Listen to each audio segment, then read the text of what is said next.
In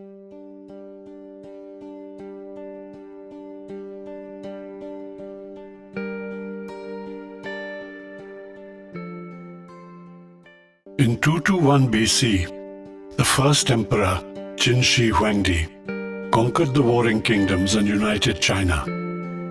He was a ruthless tyrant whose efficient government created growth and prosperity with massive infrastructure projects, the most famous being the Great Wall of China.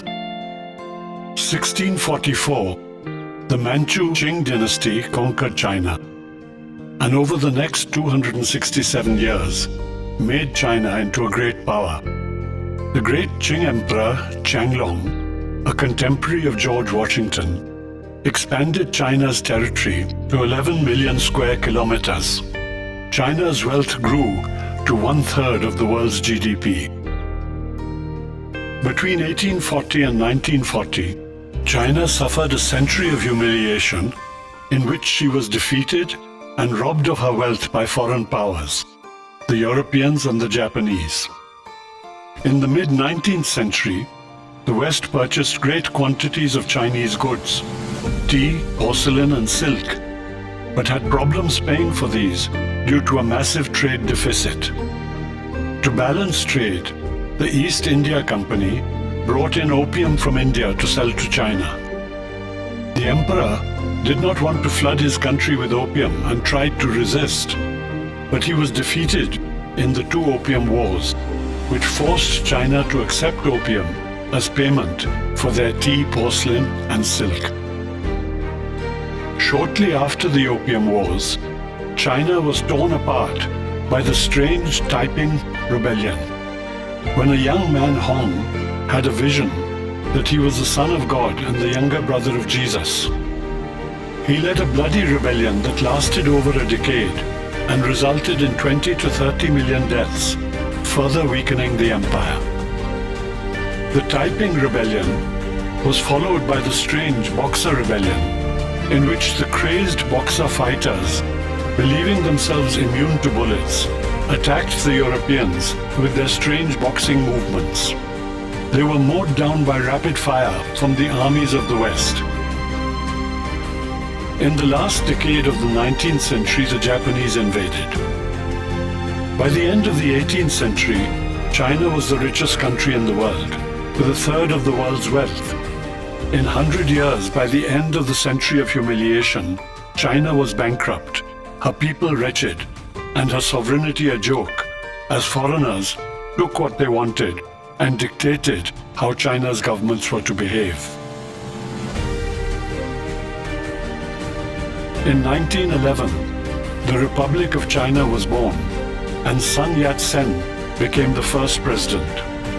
He is known as the founder of modern China. His party was the Kuomintang. After Sun Yat-sen, Chiang Kai-shek became head of the Kuomintang and commander-in-chief of the army. He was a capable and totally disciplined administrator who was determined to wipe out the communists. He mounted 5 campaigns to exterminate them, but they escaped and retreated westward. A new leader of the communists emerged, Mao Zedong, a peasant, poet and guerrilla fighter who led them through the 6,000 kilometers of terrible hardships and battles of the Long March to safety in Yan'an in the north. 85,000 communist soldiers set out on the Long March in October 1934. A year later, 8,000 reached their destination in Yan'an. The rest had died on the journey. The new leader Mao, a poet, wrote, "The Red Army fears not the trials of the Long March and thinks nothing of 1,000 mountains and rivers."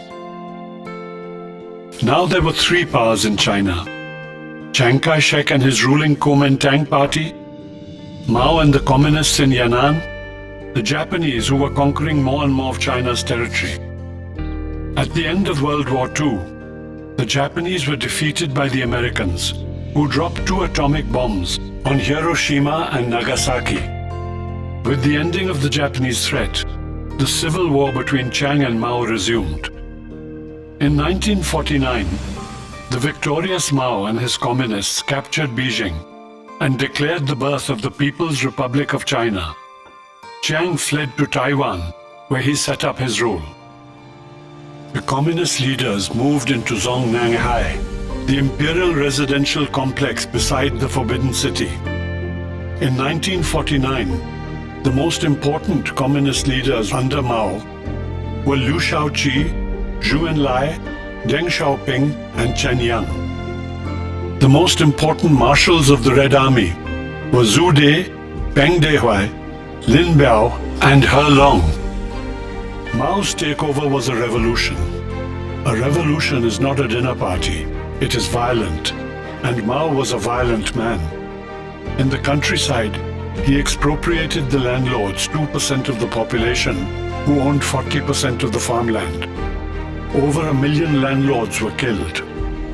Mao attacked the counter-revolutionaries.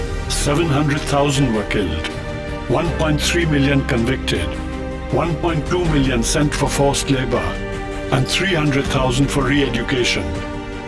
With mass trials everywhere, people lived in fear.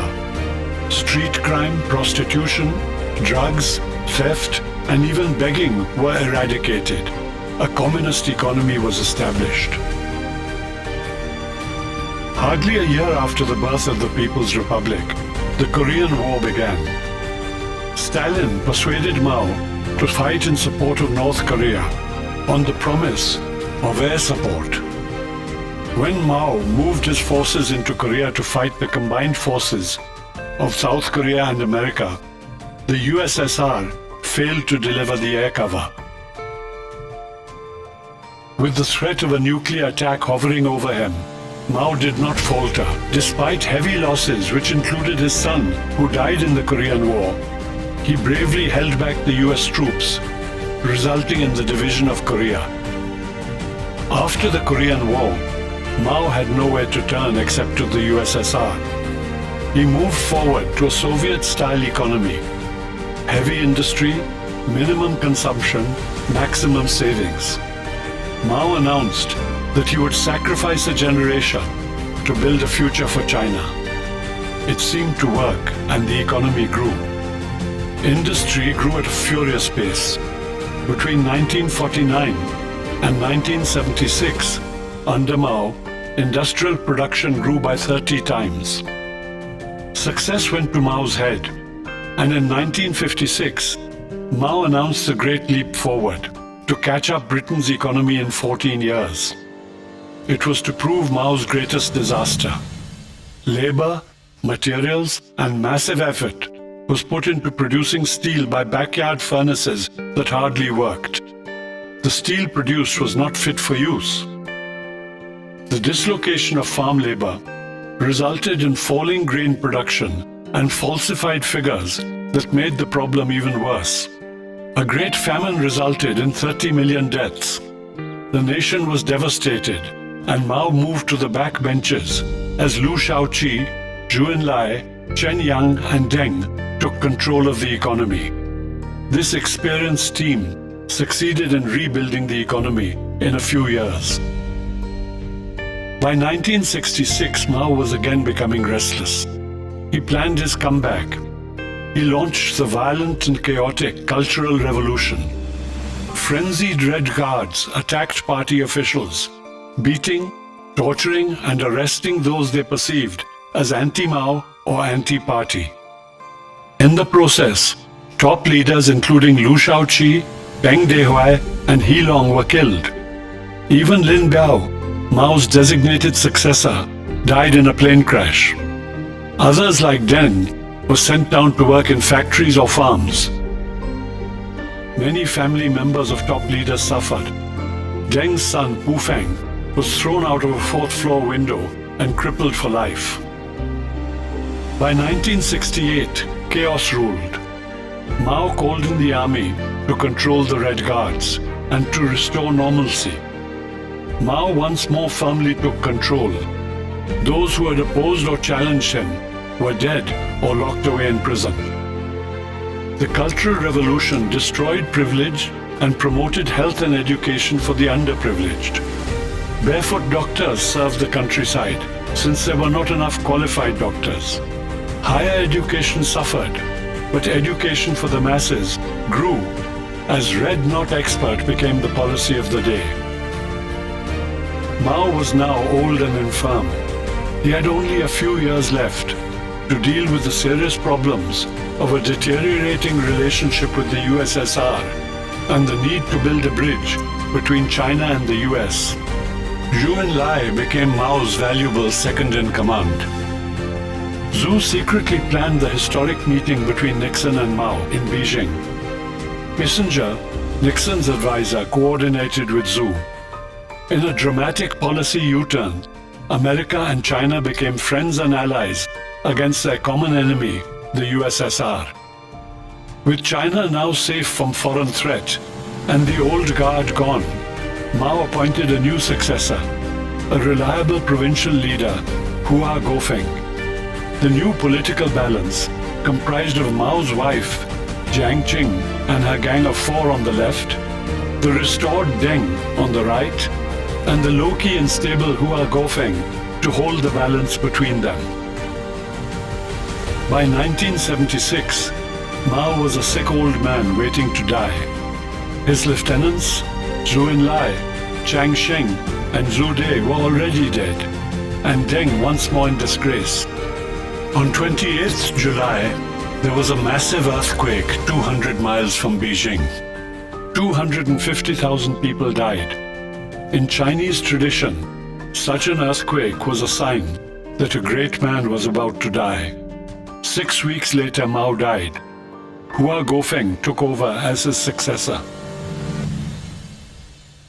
Less than a month after the death of Mao, Hua Guofeng and the generals, led by Ye Jianying, moved. They arrested Jiang Qing and her gang of 4 in a secret coup and took over total control of the government.